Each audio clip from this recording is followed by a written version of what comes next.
ప్రభువులకే ప్రభు అయినటువంటి శ్రీరామచంద్ర ప్రభువే ఈ శ్రీరామ శోభయాత్ర కమిటీకి అధ్యక్షుడు.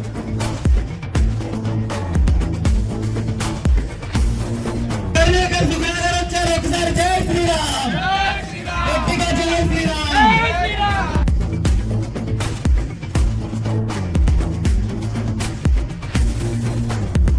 మాకు రాజకీయాల కంటే కూడా రామభక్తే ప్రధానం అని చెప్పి రుజువు చేసినటువంటి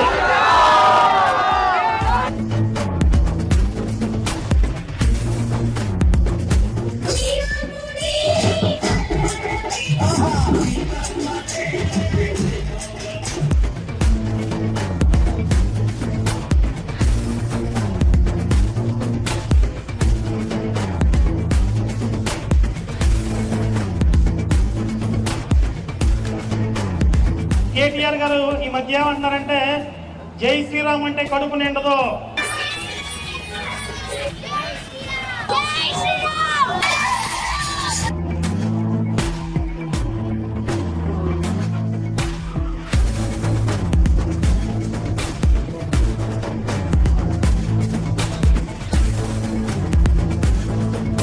కాషాయ సైనికులందరికీ కూడా సర్వసేనాధిపతి అంజనీసుతుడు హనుమంతుడు.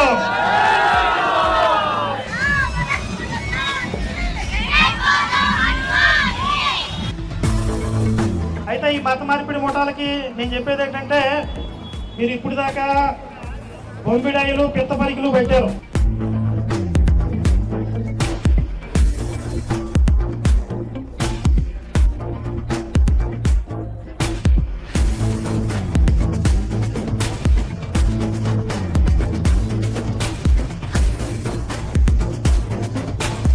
సందర్భంగా జై బాలయ్య.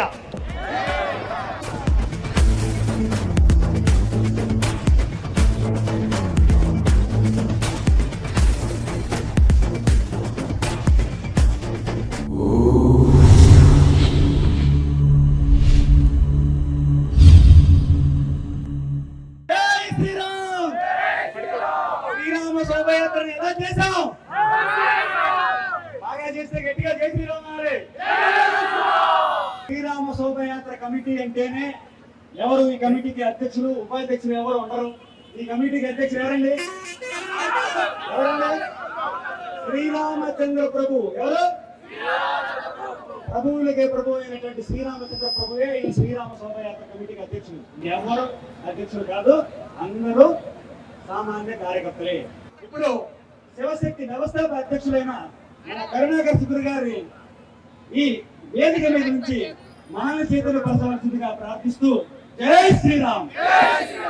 శ్రీరాఘవం దశరథాత్మజమప్రమేయం సీతాపతిం రఘుకులాన్వయరత్నదీపం ఆజానుబాహుం అరవిందదళాయతాక్షం రామం నిశాచర వినాశకరం నమామి. భక్త మహాశైలందరికీ కూడా నా హృదయపూర్వక నమస్కారాలు. ముందుగా ఈరోజు మచిలీపట్నంలో జరిగినటువంటి ఈ శ్రీరామ శోభాయాత్ర గురించి 2 మాటలు మాట్లాడాలి.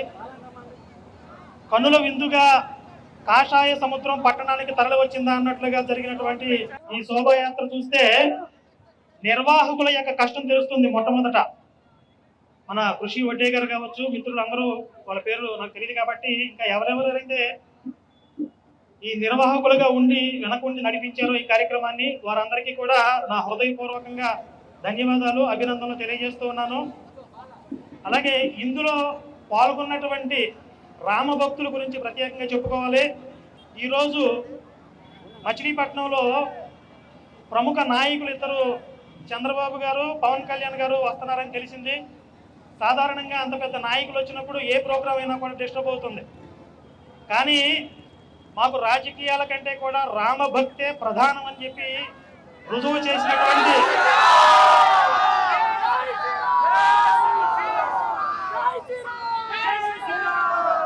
కాషాయ సైనికులందరికీ, ఇందులో మాతృమూర్తులు కూడా పాల్గొన్నారు చాలా మంది ఉత్సాహంగా. ఒక్కొక్కరికి అందరికీ కూడా పాదాభివందనాలు తెలియజేస్తూ ఉన్నాను. మనం ప్రతి సంవత్సరం కూడా శ్రీరామనవమి జరుపుకుంటూ ఉంటాం, శోభాయాత్రలు కూడా నిర్వహిస్తూ ఉంటాం. కానీ ఈ సంవత్సరం జరుగుతున్నటువంటి ఈ శోభాయాత్ర అనేది చాలా విశిష్టమైనది. ఎందుకో మీ అందరికీ తెలుసు. ఒక 500 సంవత్సరాల నుండి హిందువుల స్వప్నం, హిందువుల కళ అయినటువంటి అయోధ్యలో రామ మందిర నిర్మాణం జరిగింది. అయోధ్యలో ఆ రామ మందిర నిర్మాణంలో నేను కూడా ఒక ఇటుక కావాలి, నేను కూడా ఒక సమితి కావాలని చెప్పి ఎంతో మంది మహనీయులు ఆత్మార్పణ చేస్తే మనం ఈరోజు ఈ ఉద్విగ్నభరిత క్షణాల్ని ఆస్వాదించగలుగుతున్నాం. కనుక ఈ సంతోష సమయంలో ఎవరెవరైతే ఈ అయోధ్య రామాలయంలో ప్రాణాలు అర్పించారో వారందరినీ కూడా మనం స్మరించుకుందాం. ఆ అమరవీరులకి జోహార్లు తెలియజేద్దాం. వాళ్ళు చూపించినటువంటి తెగువ, ధైర్యం, వారి యొక్క త్యాగం ఎప్పటికీ వృధా కావు. వారికి ఈ భరత జాతి ఎప్పటికీ కూడా రుణపడి ఉంటుంది. వారు చూపించిన మార్గంలోనే పయనిస్తూ ఉంటుంది. మరి ఇంత శుభ సందర్భంలో సాక్షాత్తుగా అయోధ్యలో శ్రీరామచంద్రుడు పట్టాభిషిక్తుడై మనల్నందరినీ పరిపాలిస్తున్నాడా అనేటటువంటి భావన కలుగుతున్నటువంటి ఈ సమయంలో ఆ పులకరింత మన అందరికీ కనుక కలిగినట్లయితే ఒక్కసారి ఆ ఉద్వేగంతో జై శ్రీరామ్,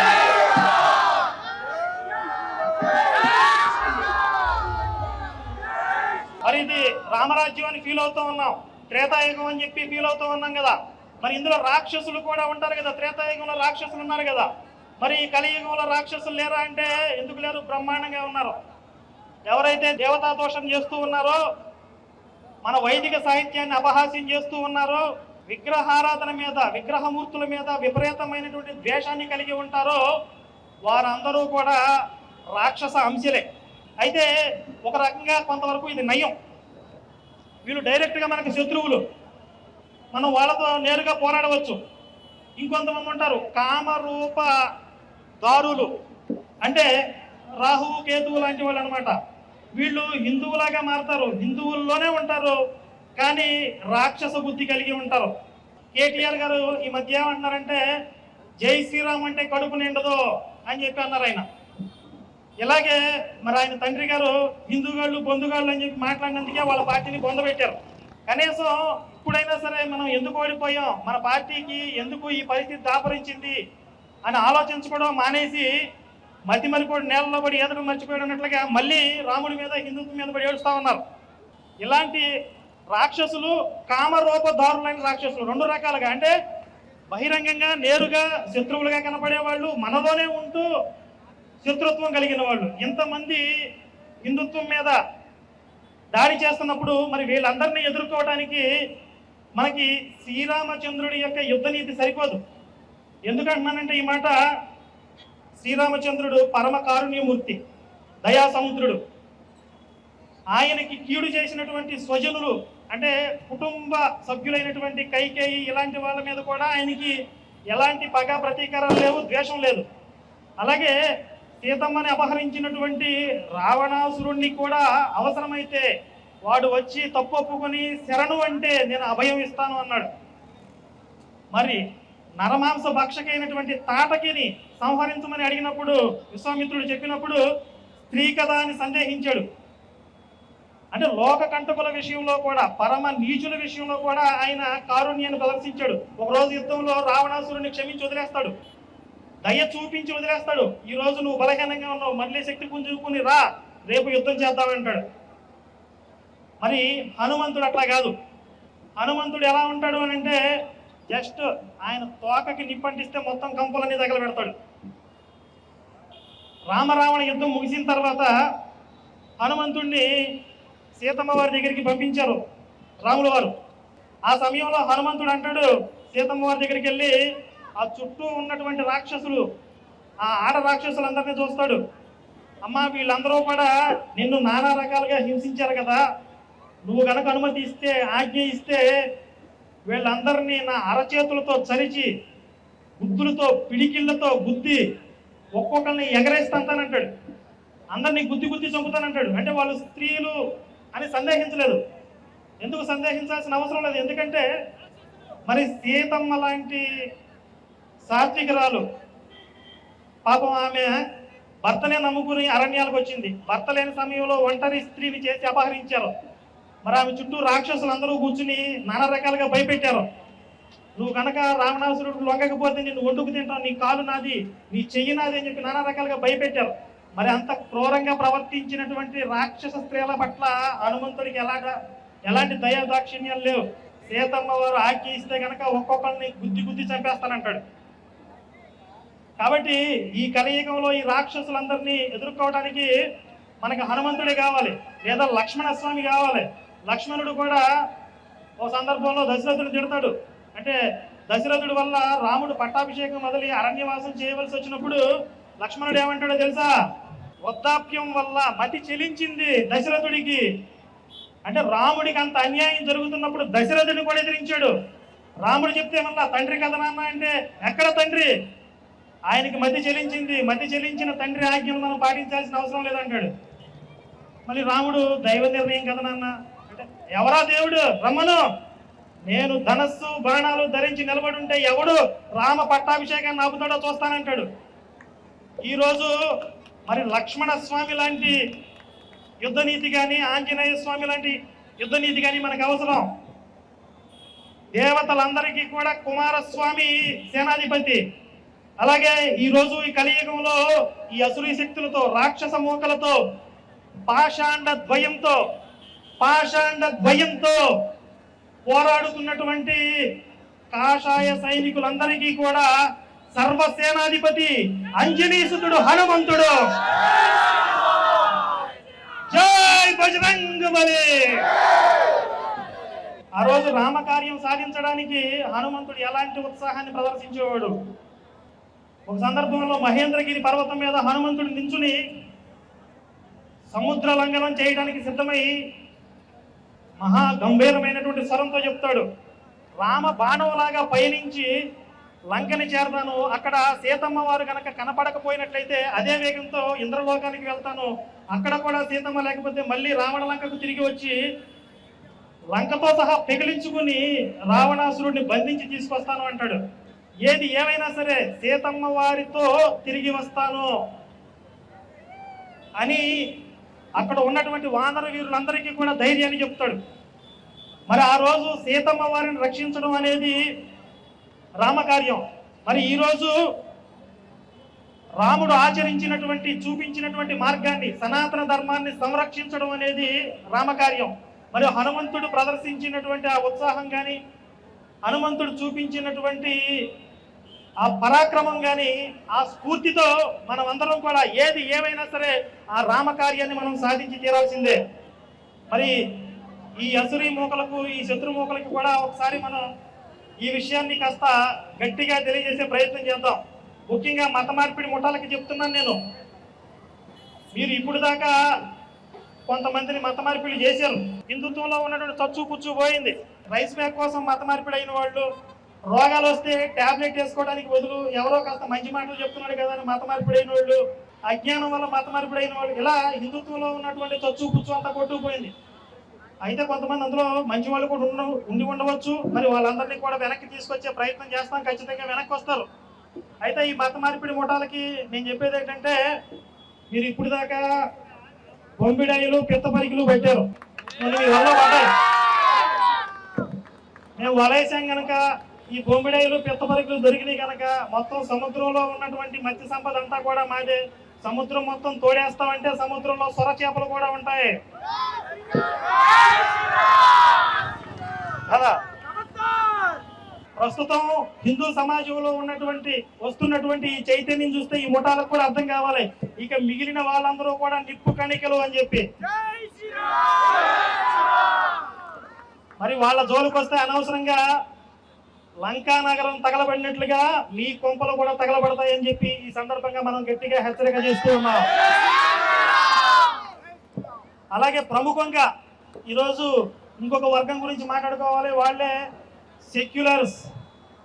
నేను చాలా నిజాయితీగా, స్పష్టంగా ఈ సెక్యులర్స్ అంటే అన్ని మతాలు సమానంగా అనేవాళ్ళు, అన్ని మతాలు మంచిగా చెప్తున్నాయి, ఆ మతంలో కూడా దేవుడు ఉన్నాడు, ఆ దేవుడు కూడా మంచోడే, ఏ దేవుడైతే ఏంటి, ఏ దేవుడిని పూజిస్తే తప్పేంటి అని మాట్లాడేటటువంటి సెక్యులర్స్కి నేను హృదయపూర్వకంగా విజ్ఞప్తి చేసేది ఏంటంటే, మీరు వీలైనంత తొందరగా చచ్చిపోండి. మీ వల్ల దేశానికి ఎలాంటి ఉపయోగం లేదు. నేను ఎందుకు అంటున్నానంటే ఈ మాట, వీళ్ళ వల్ల ఆ మతంతో ప్రమాదం లేదని చెప్పి, ఆ భావజాలంతో ప్రమాదం లేదని చెప్పి ఆడపిల్లలు ఎవరితోనో స్నేహం చేస్తారు, మరి తర్వాత పార్సిలై సూట్ కేసులో వస్తూ ఉన్నారు. మరి పిల్లలు మతమారి పిల్లయి ఇల్లు తగలబెడుతూ ఉన్నారు, ఇంట్లో కలహాలు పెట్టుకుని నరకకోపంగా తయారు చేస్తూ ఉన్నారు. ఉదాహరణకి ఒక చిన్నపిల్లలు, పసిపిల్లలు ఉన్నారు, పాపం వాళ్ళ మానాన్ని వాళ్ళు ఆడుకుంటూ ఉన్నారు, వాళ్ళకేం తెలియదు, లోకం తెలియదు. మరి వాళ్ళని మింగడానికి ఒక క్రూర మృగం చుట్టూ తిరుగుతూ ఉంది, ఎప్పుడు అవకాశం దొరుకుతుందా అని చెప్పి చుట్టూ పహారా కాస్తూ ఉంది. మనలాంటి వాళ్ళని చెప్తూ ఉన్నది, ఒక క్రూర మృగం వస్తుంది, మనం జాగ్రత్త పడాలి, చుట్టూ కంచె అనేది గట్టిగా సంరక్షించుకోవాలి, అవసరమైతే దాన్ని ఎదుర్కొని పోరాటానికి సిద్ధమవ్వాలి అని చెప్పి మనం చెప్తూ ఉన్నాం. వీళ్ళు సెక్యులర్స్ వచ్చి ఏం చెప్తున్నారు, ఏం కదయ్యా, ఏం కాదు, మనతో వచ్చి ఆడుకునిద్ది, దాంతో మనకేం ప్రమాదం లేదని చెప్తున్నారు. మరి నమ్మి కనుక పాపం పసిపిల్లలు దాని పక్కకి వెళ్తే ఏమవుతుంది, బలైపోతూ ఉన్నారు. కాబట్టి ఈ సెక్యులర్ భావజాలం అనేది చచ్చిపోవాలి. ఆల్రెడీ ఒక జనరేషన్, అంటే కొన్ని తరాల నుంచి, కొన్ని వందల సంవత్సరాల నుంచి నూరిపోస్తూ ఉన్నారు, ఆ జనరేషన్ చాలా వరకు పోయింది. మేలిమ జాతి బంగారం లాంటి యువత మెరుస్తూ హిందూ సమాజం కలకల్లాడుతూ ఉంది ఈరోజు. మీరు చాలా సినిమాల్లో చూసి ఉంటారు, ఏ మతంలో కూడా ఏ దేవుడు మనిషిని చంపుకోమని చెప్పడం అని చెప్పి చాలా క్లైమాక్స్ లో స్టాక్ డైలాగ్ చెప్తూ ఉంటారు. కానీ ఈ మధ్య సినిమాలు మారాయి, హిందుత్వం గురించి బాహాటంగా ధైర్యంగా చెప్తూ ఉన్నారు. ఈ మధ్య బాలకృష్ణ సినిమా వచ్చింది అఖండ, హిందుత్వాన్ని చాలా దమ్ముగా చూపించారు. ఈ సందర్భంగా జై బాలయ్య. ఎందుకంటే మనం ప్రోత్సహించాలి ఇలాంటి సినిమాలని, 1-2 సార్లు సినిమాలు థియేటర్కి వెళ్ళి మరీ చూడాలి. జై హనుమాన్ అనే సినిమాలు కానీ ఎవరెవరైతే ఇలాంటి ప్రయత్నాలు చేస్తున్నారో వాళ్ళందరినీ ప్రోత్సహించాలి. అలాగే ఈ రాజకీయ నాయకులు తాట కూడా తీయాల్సిన అవసరం ఉంది. ఇప్పుడు జై శ్రీరామ్ అంటే కడుపు నిండదు అన్నప్పుడు, మరి టోపీ పెట్టుకుంటేనో క్రిస్మస్ కేక్ తింటేనో కడుపు నిండిద్దా? మరి హనుమంతులు వారు ప్రదర్శించినటువంటి ఆ ధైర్యం, ఆ తెగువ, ఆ ఉత్సాహం, ఆ పరాక్రమం, అలాగే అయోధ్య రామాలయ నిర్మాణంలో మన పూర్వీకులు చేసినటువంటి త్యాగాలని స్మరించుకుంటూ, ఎవరు అడ్డం వస్తే వాళ్ళని తొక్కుకుంటూ ముందుకు వెళదాం. జై శ్రీరామ్, జై శ్రీరామ్, భారత్ మాతా కీ.